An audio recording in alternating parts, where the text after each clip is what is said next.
રાજકોટ જિલ્લાના ધોરાજીમાં બદલાતા મોસમની અસર હવે લોકોના આરોગ્ય પર જોવા મળી રહી છે. છેલ્લા કેટલાક દિવસોથી ધોરાજી સિવિલ હોસ્પિટલમાં દર્દીઓનો ભારે ઘસારો જોવા મળી રહ્યો છે. વહેલી સવારથી કેસબારી પર દર્દીઓની લાંબી લાઈનો જોવા મળી રહી છે. હોસ્પિટલમાં ખાસ કરીને શરદી, ઉધરસ, તાવ, પેટમાં દુખાવો અને વાયરલ ઇન્ફેક્શનના દર્દીઓની સંખ્યામાં વધારો થયો છે. ધોરાજી શહેર ઉપરાંત આસપાસના આશરે 29 ગામડાઓમાંથી પણ મોટી સંખ્યામાં દર્દીઓ સારવાર માટે સિવિલ હોસ્પિટલમાં પહોંચી રહ્યા છે. હાલ હોસ્પિટલમાં દરરોજ 10,000થી વધુ દર્દીઓની ઓપીડી નોંધાઈ રહી છે. વધતી દર્દીઓની સંખ્યાને ધ્યાનમાં રાખી હોસ્પિટલમાં તંત્ર પણ જરૂરી સુવિધાઓ સાથે સજ્જ છે.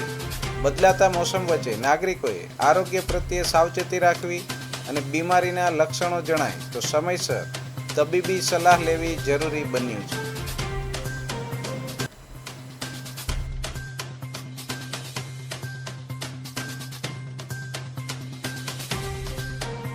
તકલીફ મને એ થઈ છે કે મને અહીંયા સરકારીમાં રિપોર્ટ કરાવ્યો તો એમાં કમરાની અસર દેખાડી કે કમરો થઈ ગયો એવું કહેવામાં આવ્યું. એ પછી સોનોગ્રાફી પણ કરાવ્યું. આજે ત્રીજો દિવસ છે અહીં જમા છો દાખલ છો. તકલીફમાં પેટમાં દુખે અને આ બધા કમરાની અસર એ બે છે. ખાવું નથી ભાવતું.